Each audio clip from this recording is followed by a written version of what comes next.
João 3,16, todo mundo sabe de cor, né? O primeiro versículo que a gente aprende desde quando a gente é pequenininho, ou quando a gente se converte e entra na igreja.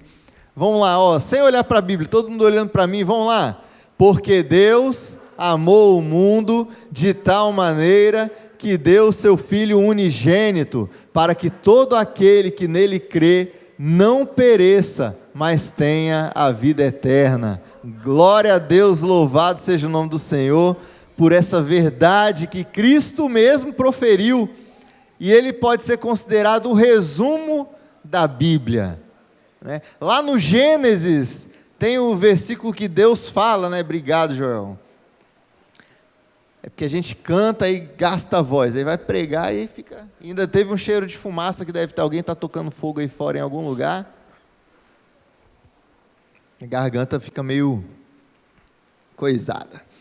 Lá no Gênesis, quando Adão e Eva cometem o pecado, são expulsos do paraíso, enquanto Deus está falando ali, que aquele ali não é o fim, que eles vão pagar, eles vão sofrer as consequências do seu pecado, mas que haveria um dia que viria o filho de uma mulher, e ele esmagaria a cabeça da serpente, ela lhe feriria o calcanhar, mas ele mataria a serpente. Ali é considerado o proto-evangelho, que é o protótipo, é a primeira menção do evangelho. E ao longo do passar do tempo, os profetas pregaram um evangelho do vindouro, né, uma mensagem de esperança, anunciando que Jesus iria vir, que o Messias iria vir. Então todo o povo de Deus acreditava e esperava com muita esperança mesmo a vinda do Filho de Deus. E aqui, quando Jesus vem e está conversando com Nicodemos, ele era um fariseu, o doutor da lei, veio escondido à noite, porque ele não podia, tinha vergonha, veio falar com Jesus. E aí Jesus fala, olha, você precisa nascer de novo. Você precisa nascer de novo. Ele, não é como? Aí veio aquele debate, né? Mas como que eu vou entrar de novo no ventre da minha mãe? E aí Jesus canta aquela música do Oficina G3, necessário é nascer de novo. É porque o que é nascido da carne é carne, mas o que é nascido do Espírito é Espírito. Está aqui no início do capítulo 3 de João. E aí quando ele vai explicando, ele vai falando, olha, porque eu vim, o que é nascido da carne é carne, o que é nascido do Espírito é Espírito, então eu nasci em Espírito, o vento do Espírito, ele sopra onde quer e vai te levar onde quiser, e você tem que se arrepender, porque para que todo aquele que nele crê não pereça, mas tenha a vida eterna. Esse é o 15, aí vai no 16, ele fala o completo, e aí a gente chama que é o resumo da Bíblia, porque Deus amou o mundo de tal maneira, ou seja, um amor tão grande, que entregou o seu único Filho, para que todo aquele que nele crê não pereça, mas tenha vida eterna. E o nosso tema do mês é Natal, um convite ao relacionamento. Ou seja, naquele momento ali, Jesus estava se relacionando com Nicodemos. Porém, o próprio nascimento de Jesus é um convite ao relacionamento com o ser humano.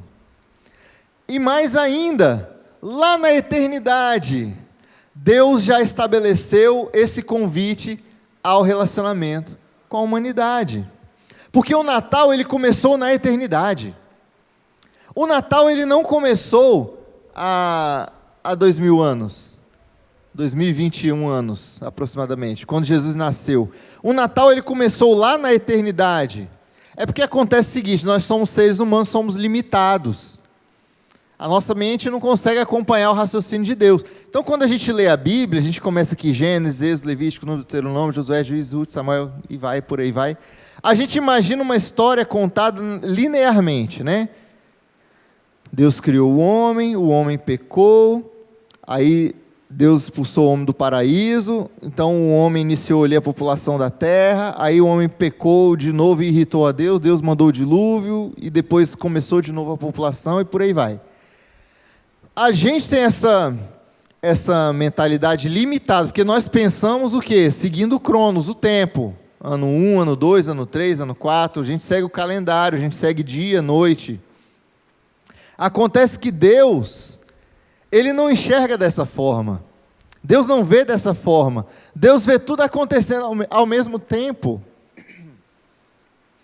Então, se eu estou aqui agora, e com certeza Deus está me vendo aqui neste momento, está vendo cada um de vocês, mas ao mesmo tempo Ele está vendo lá na criação do mundo e está vendo a volta de Cristo. É muito complicado para a gente que tem a mente limitada entender dessa forma, mas se a gente forçar um pouquinho, a gente consegue pelo menos ter uma noção do que eu estou dizendo. Que Deus vê tudo ao mesmo tempo, Ele sabe o que é antes, o que é o começo, o meio e o fim, ao mesmo tempo. Só que a gente só consegue enxergar o hoje e o ontem. O amanhã nós temos noção do que vai acontecer. Então Deus tinha esse plano desde antes da criação do mundo. Desde antes da criação do universo, Deus já sabia que eu estaria aqui no dia 5 de dezembro de 2021, trazendo essa palavra para cada um de vocês, e Ele sabia que cada um de vocês estaria aqui. Porque Deus, Ele sabe de tudo, Ele é onisciente, e Ele sabe antes, Ele é presciente. Então lá na eternidade, Deus pensou, vou criar, e criou, e vai acontecer isso tudo. Ah, mas aí é estranho, né, a gente com a nossa mentalidade pequena, limitada, a gente pensa assim, poxa, e é um dos maiores argumentos aí dos ateus e daqueles que não gostam do Evangelho, né? Ah, mas poxa, se Deus é todo poderoso, sabe tudo, por que Ele criou a humanidade sabendo que a humanidade iria cair, iria pecar, iria desobedecer, iria se rebelar?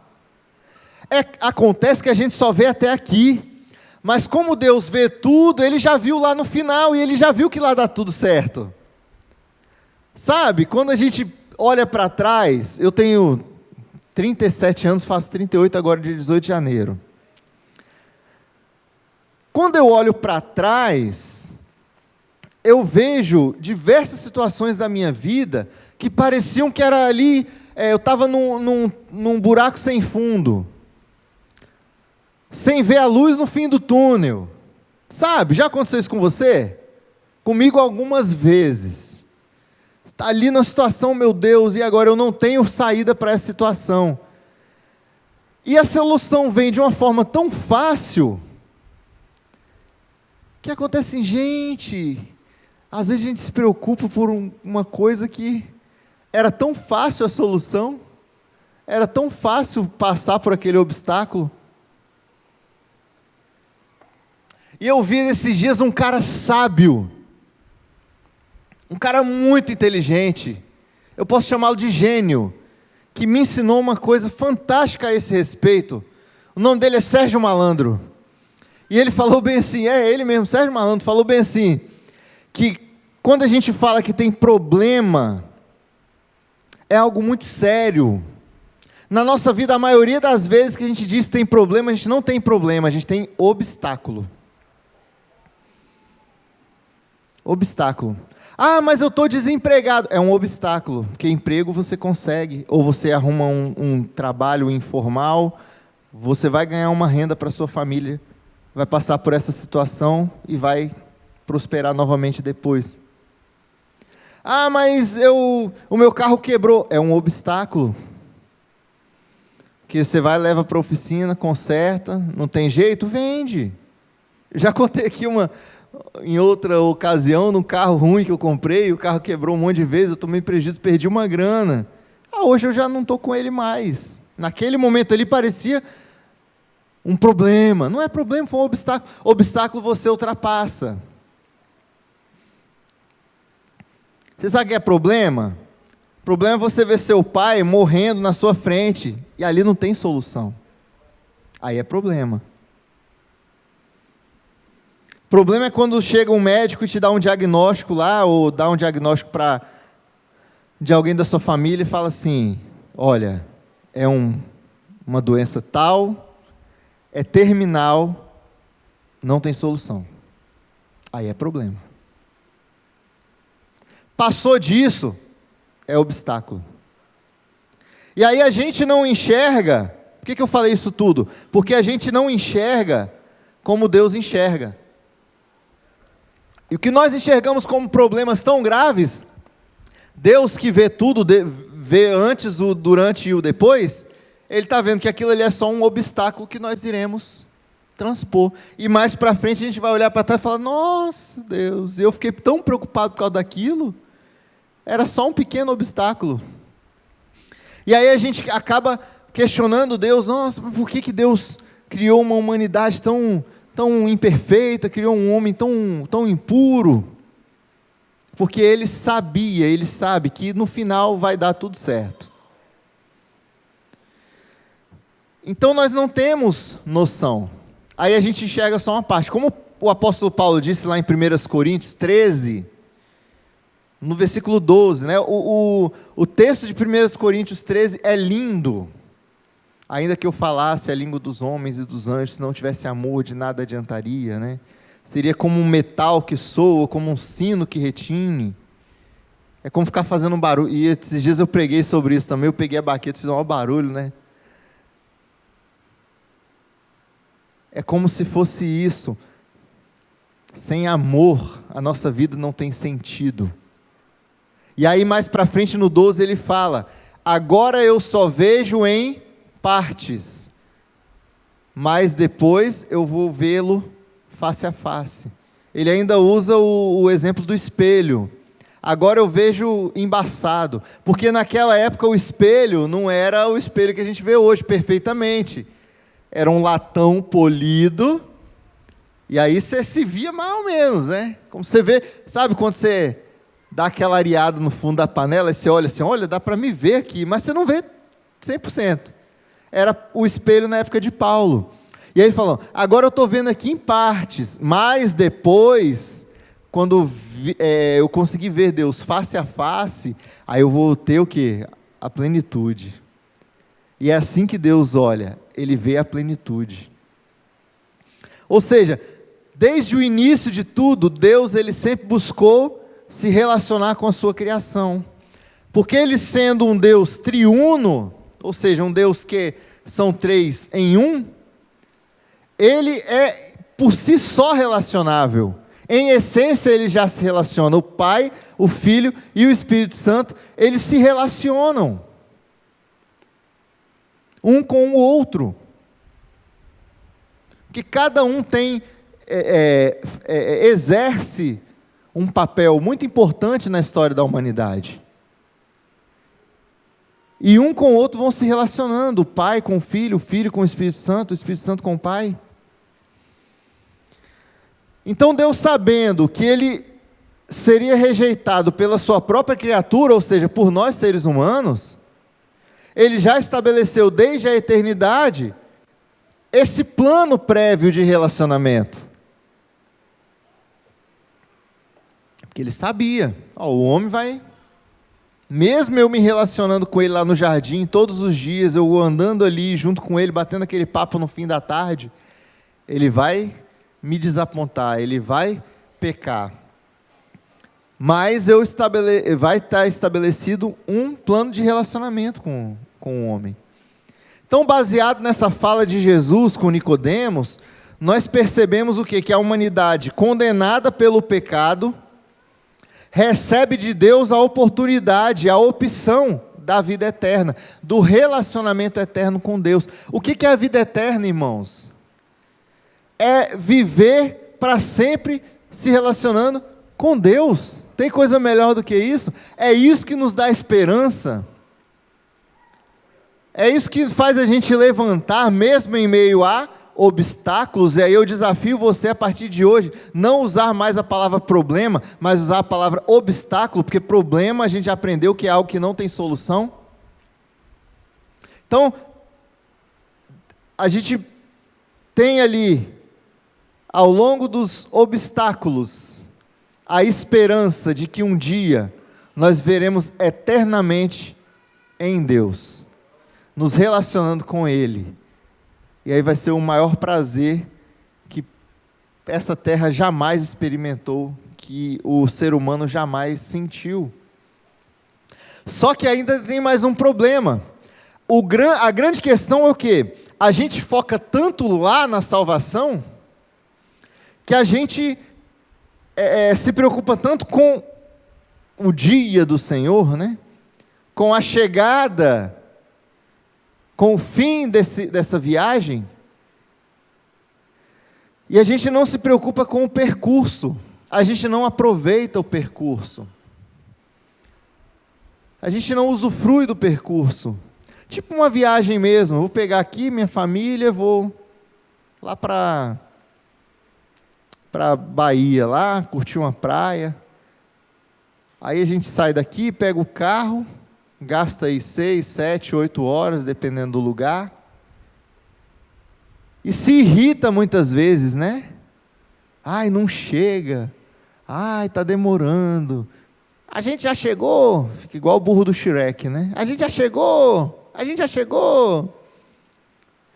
E não olha para o lado e vê tanta natureza, tanto lugar diferente que a gente nunca viu. E é muito legal, por exemplo, quando eu vou lá visitar meu avô, lá no sertão do Pernambuco, que a gente passa aqui, tem a Mata Atlântica, né? Aí a gente vê as árvores, vê as matas, as florestas, que a gente já está acostumado. Mas chega numa cidade chamada Feira de Santana, a gente sai da BR-101 e pega a 116, que é a BR do Sertão. Aí já fica tudo reto. Você não vê nada, você vê tudo reto. E eu contei, eu não me lembro com precisão agora, mas eu acho que eu cheguei a andar 20 quilômetros sem ter uma curva. Eu contei, era só assim, ó. Olha que coisa diferente, a gente só vê isso nos filmes. Aí quando você está passando por um percurso desse, você não aproveita. Não vê, olha só, as árvores aqui são pequenininhas. São diferentes.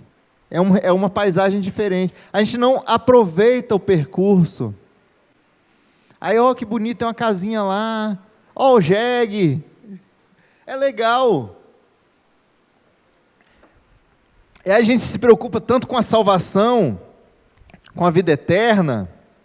A salvação, irmãos, ela já foi dada, não tem quem tire. A grande questão, e da última vez que eu preguei aqui, a gente tem que viver, na verdade não, foi a última vez que eu preguei, foi na aula de 1 Tessalonicenses, capítulo 4, se eu não me engano. A gente tem que viver de modo digno. E é esse viver de modo digno que já estabelece um relacionamento com Deus no hoje, no momento que estamos vivendo. Porque Deus, Ele nos convida a nos relacionarmos com Ele todos os dias. Aquela imagem ali, que todo ano, né, todo mês a gente cria uma arte nova para o tema do mês. E olha curioso, não sei se vocês prestaram atenção, mas de janeiro a dezembro nós usamos mãozinhas, fotos de mãozinhas, perceberam? De janeiro a dezembro, todos os meses. Em janeiro era estendendo a mão. Fevereiro não fui eu, né? Eu estava internado, estava na UTI lá, mas alguém criou, não sei quem criou, uma mão segurando um coração. E por aí vai. Aí teve o mês da família, que era as mãos de 3 pessoas, o pai, a mãe e um bebê. O mês da música passada era as mãos tocando o teclado. E essa aí é o convite de Jesus, o bebê, ao relacionamento, segurando a mão de José, seu pai, de Maria, sua mãe, ou de cada um de nós. Quando Jesus nasce, Ele vem até nós. Ao longo de toda a história da humanidade, Deus veio até nós. Deus veio até Moisés e conversou com ele ali na sarça ardente. Deus veio até Abraão e disse para ele que ele seria o pai de uma grande nação. Deus veio até os profetas. Deus chamou Samuel, e ele respondeu: eis-me aqui, Senhor. E se tornou o profeta responsável por nomear o primeiro rei de Israel e acompanhar Davi, que foi o maior rei que Israel já viu. E Deus veio até nós através de Jesus, através do nascimento de Cristo. Então a gente tem que aproveitar o hoje para nos relacionarmos com Deus. A gente tem que aproveitar essa vinda de Deus até nós, porque não tem nada, não tem ninguém que possa fazer algo para chegar até Deus. Porque nós, com toda a nossa limitação, nosso pecado, a gente não tem dignidade de chegar até Deus. Lá no Gênesis, o homem tentou fazer a Torre de Babel, né? Foi construindo ali uma edificação, e foi tentando chegar bem alto, né? Para alcançar os céus. O que aconteceu? Desmoronou, deu ruim, todo mundo ficou maluco. Porque não há nada que a gente possa fazer para alcançar Deus. E ele, sabendo disso, ele vem e estende a mão para nós. Ele se achega até nós.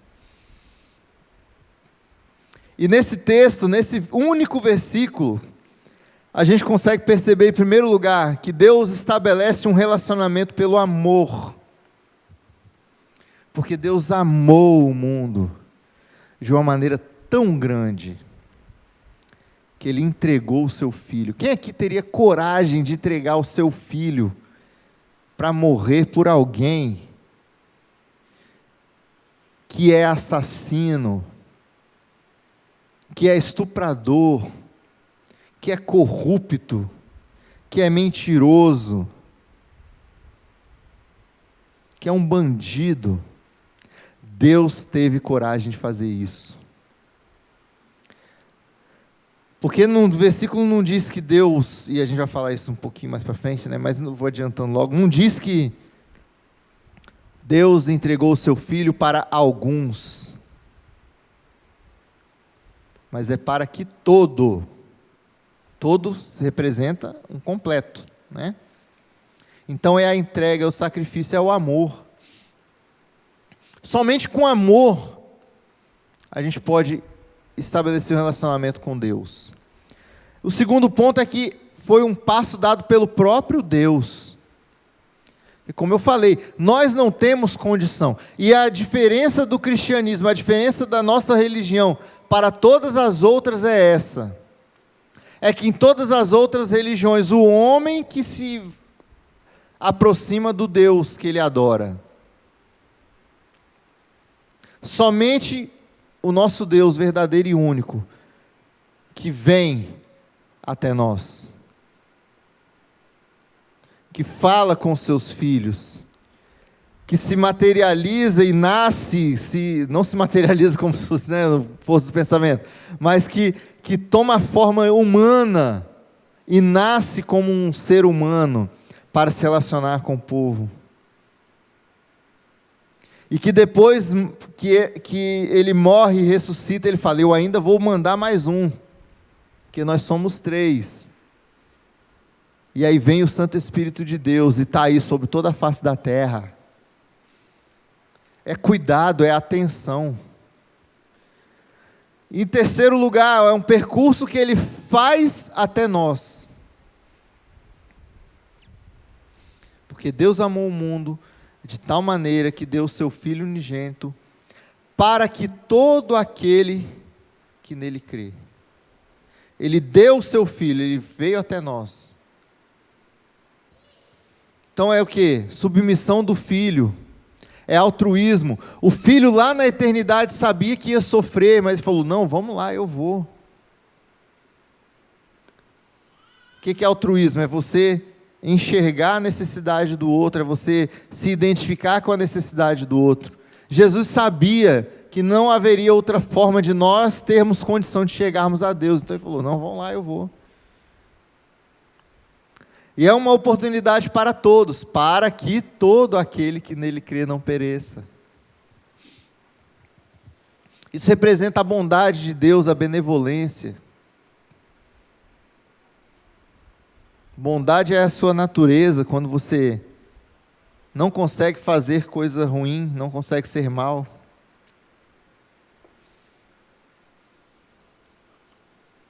E benevolência é você não castigar alguém, mesmo aquela pessoa merecendo.